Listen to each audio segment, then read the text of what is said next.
Meanwhile, in Puri, the successor to Gopal Guru Goswami, who was in charge of the mandir, there's a famous mandir there in a place called Gambhir.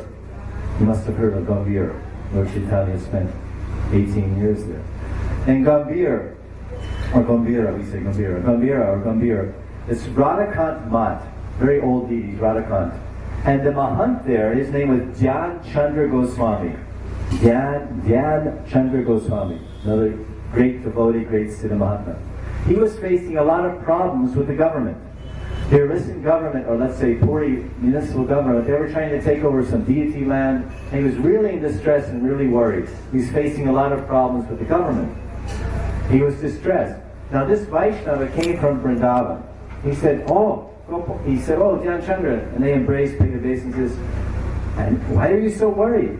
He said, no, I'm so much in tension, my guru is gone now, I don't know how to solve these problems, and he was so expert, and I'm really worried about the Thakurji's property and the seva, so many things. He said, hey, what are you worried about? Why are you worried? Just go to Vrindavan, you can meet your guru, your Gopal Guru Goswami, he's there under the Siddha Gokul of Dear Shamir. You can go there. You go there and tell him your problems, he'll solve all your problems.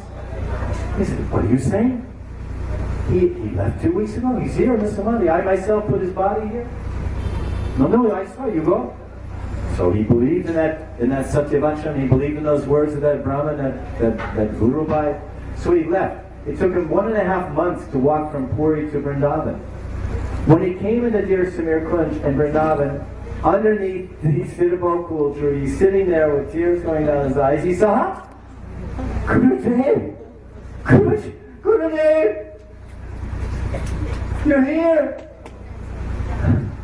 And he paid dandavats, full dandavats, and he came up and he started crying, the disciple was crying, you're here yet? He said, I'm always here. Where have I gone? I was in Vrindavan, I'm still in Vrindavan. When I was in Puri or Vrindavan, I'm always here. I'm always in with Krishna, Radha and Krishna. And the disciple was so worried on his face. What is your worry? What is your distress? All the property, problem, government. And the Guruji said, listen. Oh, then the disciple, Dhyan Chandra, said, Guruji, can you please come with me to Puri and solve this problem? He said, no. I am now in my aprakrita. I am in my aprakrita chinmaya deha. And you are seeing it. And I'm absorbed in my nitya seva, in my mandri seva to Radharani in Dear Shamir Kunj. I have my seva. Don't worry, everything will be alright. You go back to Puri. So he went back to Puri and everything became alright. By Guru Krita he gave along the key. So this is called Sakshat Darshan as Guru.